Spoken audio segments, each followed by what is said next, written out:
¿Por qué el 8M es importante? ¿Cuál es el simbolismo de las marchas? Y en una generalidad, ¿por qué a los hombres nos cuesta trabajo entenderlo? Y entender que no es un espacio a donde hemos sido convocados.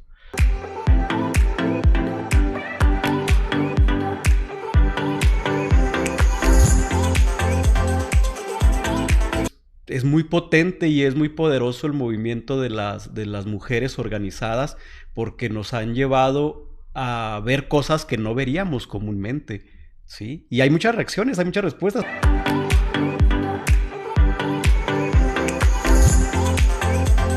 Y como hombres creo que el asunto es que generalmente estamos acostumbrados a tener el conocimiento, a tener una opinión, a tener dominio sobre ciertas cosas.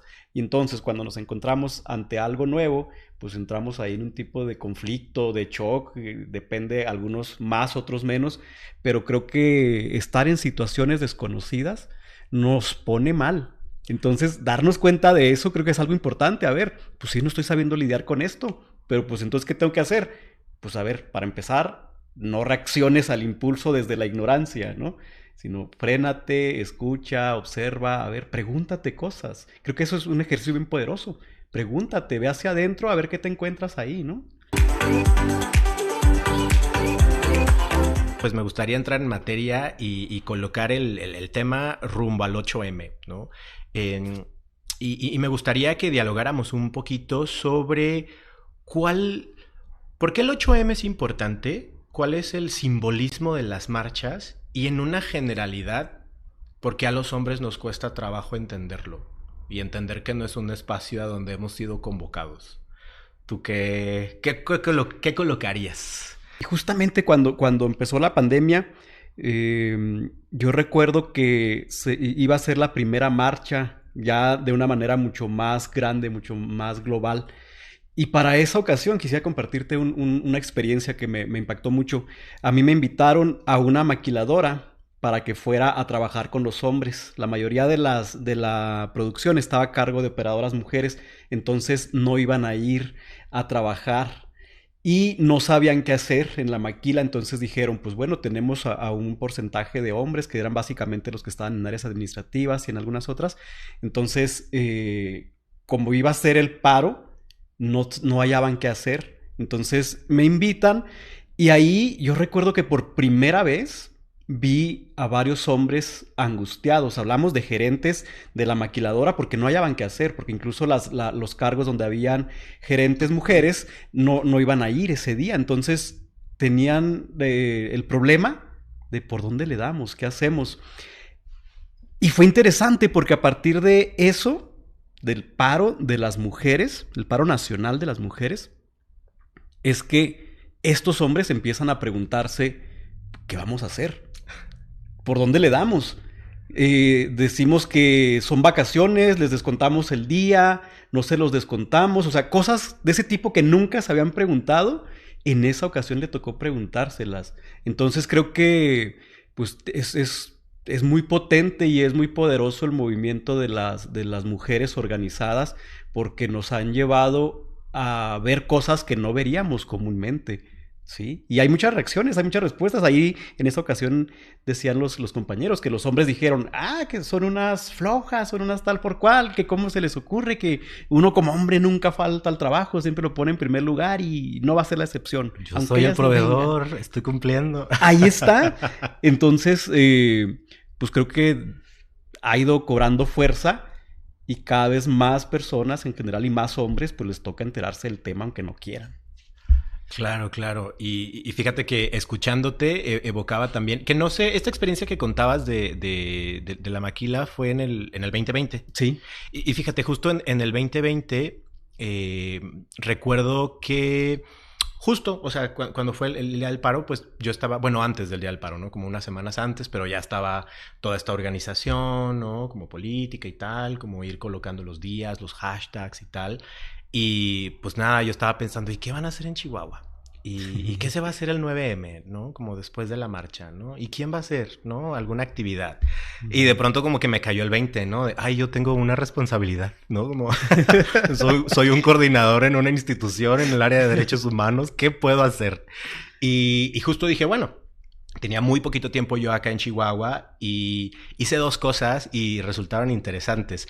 El día que llegamos a la oficina, después de la marcha, el 9 de marzo, hashtag un día sin nosotras, llegué y en la oficina pues estábamos puros compañeros. Y escribí varias preguntas de reflexión y las puse en todo el pasillo, ¿no? Preguntas sobre manejo de emociones, sobre cómo expresamos afectos. Recuerdo una pregunta en donde les pedía que nombraran mujeres que habían sido asesinadas recientemente, ¿no? Preguntándoles cómo se comunicaban con otros niños, ¿no? Cómo les enseñaban estas otras maneras de ser hombre, ¿no? Uh-huh. Y bueno, ahí estuvo interesante porque fue como raro, pero se quedaron las preguntas con esas respuestas en rotafolio ahí en la oficina. Mira. Fue un día interesante, con algunos compañeros tuvimos algunos diálogos y justo, o sea, hice eso y me fui a la UASH. Porque días antes había pues, propuesto, coordinado y se armó una conferencia sobre violencia basada en género en contextos universitarios. Uh-huh. Y pues como era el día del paro, solamente estuvieron varones, estudiantes y docentes. Uh-huh. Y al final estuvimos en un auditorio, sala adaptada ahí, porque no cabíamos, éramos como 300 y tantos. Y había varones que estaban en el suelo y tal. Y justo con esto de la angustia que mencionabas, yo estaba reangustiado. Yo tenía un temor tremendo, porque era la facultad de medicina y de ciencias biomédicas, ¿no? Entonces hay más hegemonía. Pero al final fluyó y justo al final, o sea, hacia el cierre, tuvimos un diálogo largo, como de media hora, y luego terminamos y tuvimos interlocución ahí más en petit. Y justo fue un espacio para que los estudiantes, sobre todo, lanzaran preguntas sobre qué podemos hacer, cuál es mi rol, por qué me callan, por qué mi novia me dice que yo no puedo opinar de este tema, qué onda con la caballerosidad, apareció tema de identidad de género. Y justo en sintonía con esto que mencionabas, pues de pronto decía, qué bueno que están haciendo estas preguntas, pero de pronto decía, ¿por qué no se las habían hecho antes? O ¿qué onda con docentes, papás, compañeros? ¿Por qué no habíamos tenido un espacio colectivo para hablar acerca de ello, ¿no?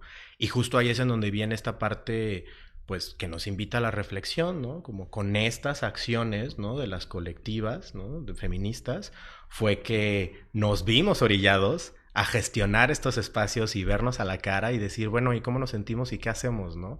¿Cómo nos sentimos ante tanta violencia? Sí, ahorita que te escucho, me remonto a los 2 años anteriores y me tocó estar en escuelas, en universidades, ambas ocasiones, y el asunto era que las mujeres pues no irían a clases, pero entonces entraban ahí en un dilema, los chicos, los estudiantes, si de ir o no ir a clases, y entonces también eso obligaba a docentes, doy tema, no doy tema, porque no van a estar las mujeres, entonces ¿qué hacemos, no? Y fue interesante ver las posturas justamente, porque a mí me llamaba mucho la atención que sí había una cantidad de chicos que empezaban a plantearse preguntas, así como otros, incluso no sé si recordarás que hasta hicieron una parrillada en una universidad y se la pasaron, sí, según ellos, como su domingo, ¿no? Pero varios de ellos sí empezaban a hacerle caso a la situación, pues, desde el hecho de ver la ciudad sola, ¿sí? Hasta en la escuela no poder hacer cosas porque las personas encargadas pues no habían ido y estaba cerrada el área, por ejemplo. Entonces ahí a mí se me hizo bien interesante. Y justo ahorita que tú planteas la pregunta, ¿por qué estaba pasando? ¿Por qué nunca nos preguntábamos eso? Pues yo creo que uno no se pregunta aquellas cosas que da por sentado y en aquellas cosas que está cómodo, ¿no?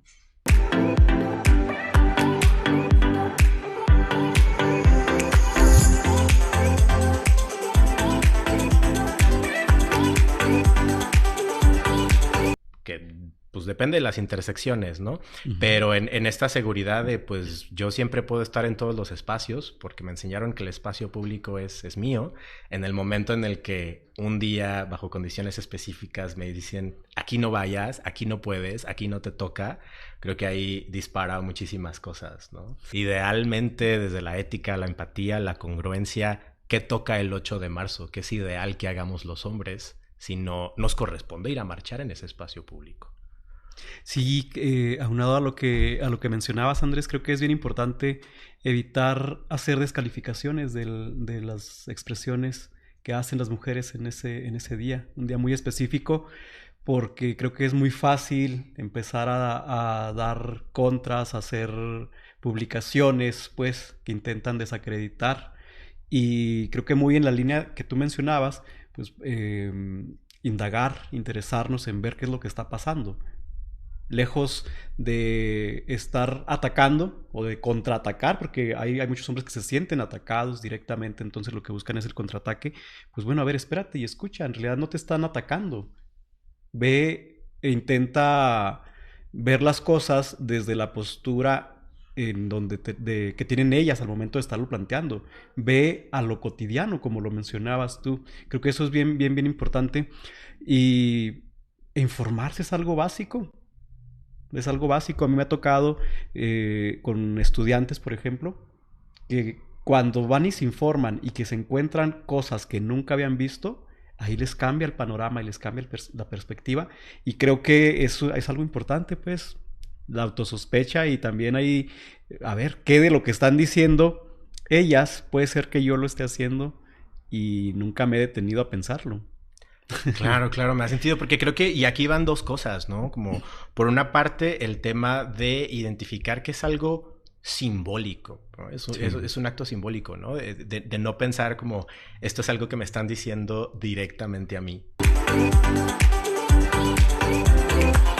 Yo no soy un agresor, yo no acoso, yo no violento y ya está, ¿no? Ujú. Pero en tu escuela hay acoso y en el transporte público hay violencia y seguramente en tu familia hay historias también, ¿no? De exclusión alrededor del tema de género, ¿no? En las redes, ¿no? Y creo que el 9 de marzo, a través de estos grupos, es una oportunidad muy importante para que entre hombres digamos cómo le hacemos para vivir ante tanta violencia, ¿no? Y Ujú. solamente ser espectadores, ¿no? Sí. Ahorita que te escucho, pienso yo en estos espacios, en estos grupos, y me pregunto cuántas veces los años anteriores se habían hecho este tipo de grupos.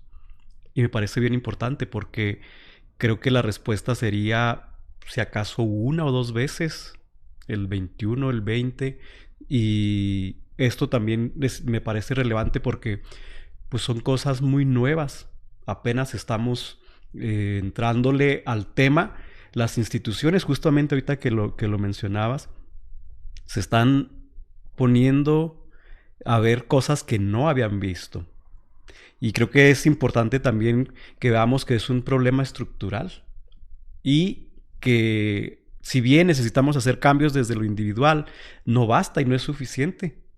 Tenemos que reconocer que partimos de un sistema que se organiza de esa manera y que es el que sostiene, es el que refuerza, es el que promueve y también cuestionar al sistema. Entonces ya dentro de casa, pues sí, hay cosas súper importantes que hacer, pero no quiere decir que ya se cumplió con todo. Hay un trabajo más grande allá afuera en los espacios de trabajo. Entonces creo que es súper interesante y es un reto bien grandote, ¿no, Andrés?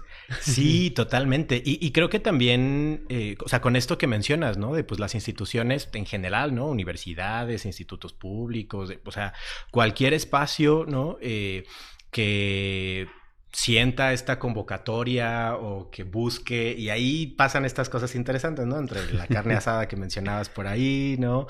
O de pronto darles permiso a las mujeres de faltar el 9M, ¿no? Como pues van buscando, ¿no? Entre recursos humanos y coordinaciones y los profes, como qué cosas nos vamos inventando porque son cosas nuevas, ¿no? Y algo que a mí me ha pasado también pues en este andar es que el formato de la conferencia pues ya es de cajón, ¿no? Y de pronto también invitarles y decir como, o sea, sí está suave la conferencia, ¿no? Pero, ¿por qué no? cuestionamos el mismo sistema, cuestionamos la estructura vertical de las instituciones y creamos estos otros espacios de diálogo, ¿no? Al final esa es la propuesta, esa es la invitación, ¿no? A que podamos escucharnos y sobre todo, y eso me parece central de lo que mencionabas, o sea, no, pues no hay para dónde hacerle, o sea, el sistema sí está, nacimos y ya estaba esto, ¿no? El tema no es si hay o no violencia en mi escuela, en mi empresa, en mi instituto, el tema es cómo le hago para visibilizarla y atenderla. Y regresando a lo que hablábamos al principio, crear espacios seguros, ¿no? Me parece. Sí, sí. Oye, pero es que pienso yo en lo complejo que nos resulta lo nuevo, lo novedoso.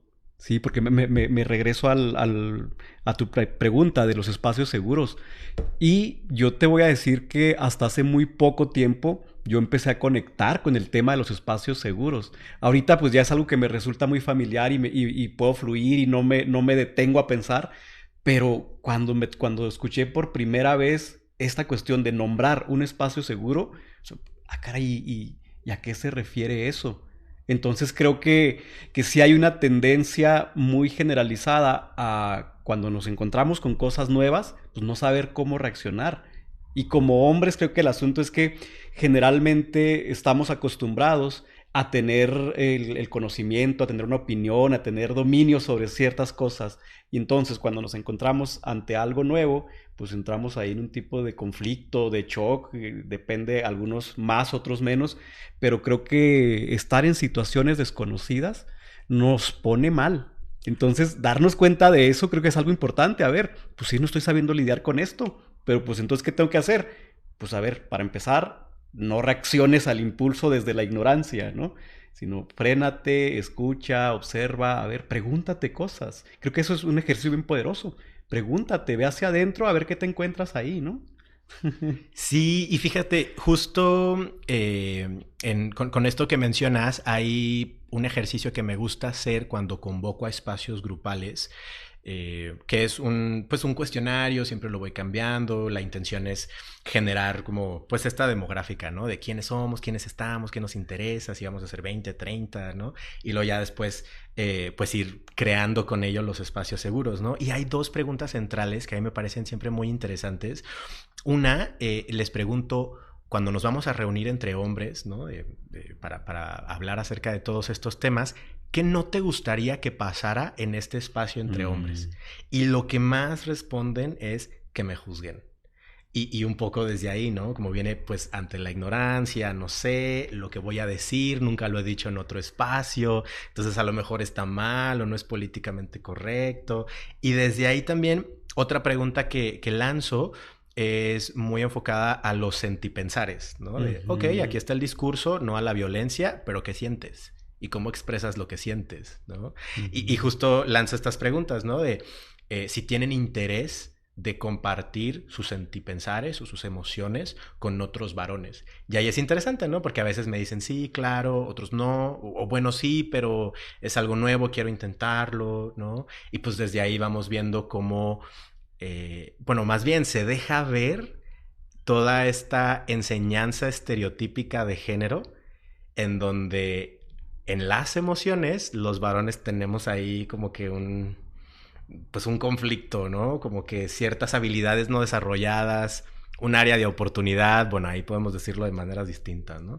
Pero creo que el tema ahí central es las emociones y cómo reaccionamos, ¿no? Sí, ahorita que te escucho, Andrés, recuerdo, hubo una encuesta, no recuerdo la fuente y no me la voy a inventar, pero que justamente preguntaban a hombres y a mujeres sobre sus miedos, sobre sus miedos más fuertes.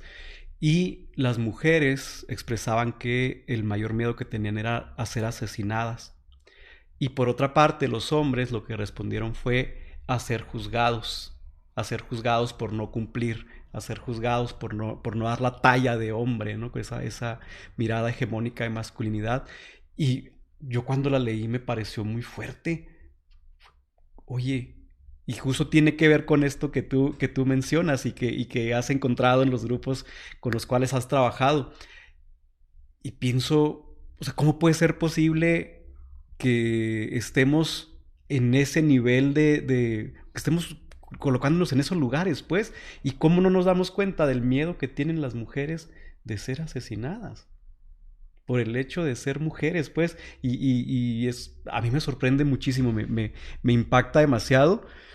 Y esto me lleva a otra cuestión, ¿no? Que muchos hombres que dicen, no, yo ya estoy dejando el machismo y esas formas feas de ser hombre, yo ya lloro, yo ya expreso mis emociones, expreso mis sentimientos, y qué importante y qué interesante ir y conocer ese mundo interno de los sentimientos, de las emociones. Pero volviendo al día, al mañana, al 8, creo que también es importante, sí. O sea, ve y conecta contigo mismo, date cuenta que te cuesta trabajo y también date cuenta que habrá cosas que no has ubicado, que tienen que ver con la violencia y que como quiera efectivamente tú no las llevas explícitamente. Algunas, porque otras seguramente sí haces. Todos llevamos a cabo acciones violentas. Oye, y justo pues escuchándote y hacia el cierre de este bonito diálogo que hemos estado teniendo, pues me gustaría irlo llevando hacia, pues hacia lo individual, hacia nosotros como psicoterapeutas, como varones, como gestores de estos espacios seguros, ¿no? ¿Cuáles han sido aquellos estereotipos de género más difíciles de autoobservar para ti? Que justo estos espacios de diálogo, ¿no? Son como el espacio perfecto para repensárnoslo, ¿no? ¿Cuáles han sido los tuyos? Mira, y justamente por estar en un espacio seguro, lo voy a decir en voz alta. Algunas veces lo he pensado, pero no lo he nombrado, creo. Contigo sí lo he tocado en algún momento. Eh, Algo que a mí me ha costado mucho trabajo aceptar es que muchas veces no pido ayuda. Cuando he estado mal por diferentes situaciones, poner la cara de felicidad, poner esa sonrisa. De hecho, soy alguien que sonríe mucho y la gente casi siempre eh, me identifica por la sonrisa. Pero sí, es esa máscara permanente de no pasa nada. Y muchas veces, pues sí pasan y pasan cosas fuertes y cosas duras. Y no saber pedir ayuda es un tema fuerte. Y a pesar de que en los grupos voy y hablo de eso y lo planteo como si yo sí supiera pedir ayuda, pero pues no, me doy cuenta que muchas veces no. A veces estoy triste, a veces me siento solo, a veces estoy frustrado, tengo miedo. Y no, en lugar de levantar la mano, de mandar un mensajito, de decir, ay, está pasando esto, lidio yo solo con eso. Fíjate que, pues gracias por compartirnos y resueno mucho contigo y específicamente dentro de la vulnerabilidad, uno de mis temas, ¿no? De los estereotipos ahí, es el tema del llanto para mí, ¿no? El tema de la tristeza y el llorar. Y pues bueno, a partir de esto que compartimos, ¿no? De la tristeza, el llanto y la vulnerabilidad, pues lanzamos esta invitación a los varones que nos están escuchando a que se sumen a estos grupos, al grupo de Cineami, a los grupos que vamos a tener esta semana del 9 de marzo y pues a las mujeres que yo casi ando adivinando que quienes nos van a escuchar seguramente van a ser más mujeres. Pues nada, si tienen ahí el cariño, la confianza, la intención, pues pásele este video ahí a su esposo, a su amigo, a su pareja, a su hijo, ¿no? Un poco para ir generando estos espacios, ¿no? Seguros dentro de nuestros vínculos para hablar acerca de la violencia, para hablar acerca de género, pero que eso nos lleve hacia el bienestar, ¿no? Y a reconocer la diversidad de emociones, pero sobre todo a hacernos cargo, ¿no? Sobre todo como varones, pues hacernos cargo de nuestras emociones y justo tejer esta red en colectividad para que entre varones nos cuidemos y no esperar a que esas mujeres de nuestra vida van a hacerse cargo de nuestras emociones, ¿no? Sí, y justamente ahorita que lo mencionas, creo que algo bien común que a mí me ha tocado ver cuando acuden los hombres a los grupos, por ejemplo, es que van en un punto de crisis, en un punto de quiebre, y generalmente va a tener que ver con una relación con una mujer. ¿Sí? Me pidió el divorcio, terminó la relación, se fue de la casa, etcétera. Entonces ahí es duro ver que llegan en realidad porque hubo una mujer que estuvo ahí poniendo un alto. Y también ya es que pues es bastante común y con toda la razón las mujeres dicen, a mí no me corresponde andar curando vatos. Ajá, pero entonces es como, caray, los que llegan porque una mujer hizo algo. Entonces es como, si esa mujer no hubiera puesto ese alto y no hubiera dicho nada, este hombre nunca hubiera llegado al grupo. Entonces como, caray, está complejo. Ciertamente, pues no es su responsabilidad de las mujeres, no es su función, pero en la práctica, no sé tú qué hayas visto, pero generalmente los hombres pues van porque una mujer estuvo ahí diciendo basta. Coincido totalmente. Las grandes aliadas en todo este trabajo que hago son compañeras mujeres, ¿sí? Ujú. Y pues nada, vamos cerrando este primer pues capítulo de salud, género y diversidad. Félix, muchísimas gracias de verdad por sostener este diálogo, por estar acá. Alguna invitación final que quieras compartir, algo, no sé, el micro ahí lo tienes. Algo que le quieras decir a quien nos esté escuchando. No, pues gracias por escucharnos y pues que consideren que hay algunos espacios en donde estamos procurando hacer cosas para transitar hacia una sociedad con menos violencia, en donde prevalezcan las relaciones de igualdad y que se eliminen las prácticas de discriminación en todos los sentidos. Y pues agradecerte a ti por el espacio, por crear este espacio seguro, por ser un espacio seguro para muchas personas dentro de las cuales yo me cuento. Y muchas gracias porque a partir de que te conozco he cambiado la visión de muchas cosas. Y bueno, estar aquí el día de hoy es un placer y pues me siento muy feliz por ti. Que venga lo mejor del mundo porque viene para ti en específico, pero para todas las personas que se benefician con las grandes cosas que realizas, Andrés. Muchísimas Ay, gracias. qué bonito, ya voy a llorar. Llora, llora. Gracias, Félix, te quiero mucho. Pues nada, anímense ahí a compartir, comentar, lanzar preguntas y estén pendientes